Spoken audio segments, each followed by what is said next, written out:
Good evening বন্ধুরা, আজকে Sunday. তো আজকে আমরা যাচ্ছি লেক গার্ডেনে। আমার 4 জন বন্ধু মিলে আজকে কিন্তু লেক গার্ডেন যাচ্ছি।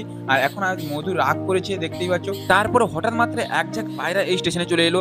আমিও সেই জন্য তোমাদের সাথে শেয়ার করলাম। ফাইনালি লেক গার্ডেন ঠিক সামনে রয়েছে। আর এখন একটা আইসক্রিম দোকান থেকে 4 জন 4টে আইসক্রিম নিচ্ছি। তখনই একটা ভাই চলে এলো যে ফুল বিক্রি করতে। আমাদের তো গার্লফ্রেন্ড নেই, সেই জন্য আমরা ফুল কিনলাম না। তারপর 4 জন 4টে আইসক্রিম কিনে খেতে খেতে কিন্তু লেক গার্ডেনের মধ্যে ঢুকেই পড়লাম। আমি কোনো জিনিস কিনলে আমাকে সবসময় লেটেই খেতে হয়, কারণ আমাকে ক্যামেরাটা দেখতে হয়। তাই আমার বন্ধুরা আগে খেয়ে শেষ করে দেয়। রবীন্দ্র সরোবরে কিন্তু আমরা হাঁটতে হাঁটতে কিছু প্রাকৃতিক দৃশ্য দেখতে যাচ্ছি, তার সঙ্গে কিছু ওয়াও জিনিসও দেখতে পাচ্ছি। আর সেই সঙ্গে কিন্তু মধু পুরো গাইড করে দিচ্ছে। মধু দেখতেই পাচ্ছে, পুরো সবাইকে দেখতে দেখতে নিয়ে যাচ্ছে। আর মধু কোথায় কি আছে সবকিছু জানিয়ে দিচ্ছে। মধু এখানে এই রয়েছে, এখানে ওই রয়েছে, সবকিছু জানিয়ে দিয়েছে।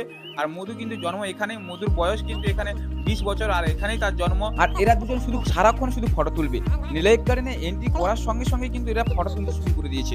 যাই হোক, অনেকগুলো ফটো তোলা হলো। আমাদের ফটোগুলো কেমন হয়েছে তোমরা কমেন্ট করে জানিও।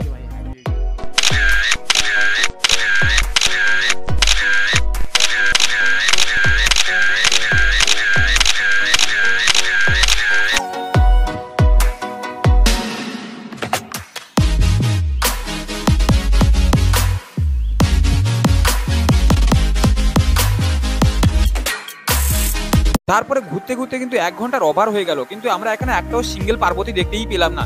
তারপরে ফাইনালি কিন্তু একটা পার্বতী দেখতেই পেয়েছি। সেই পার্বতীটা অনেকটা ঘুরতে ঘুরতে কিন্তু আমাদের এখানে এই যে বাচ্চাদের পার্কে নিয়ে চলে এলো। পার্বতী এখন দোলনা খাচ্ছে ওই দূরে। মিনি ব্লগটা কেমন হয়েছে তোমরা কমেন্ট করে জানিও। ভিডিওটা ভালো লাগলে লাইক করো, কমেন্ট করো, শেয়ার করো। রবীন্দ্র সরোবরে লং ভিডিওটা খুব তাড়াতাড়ি আসতে চলেছে।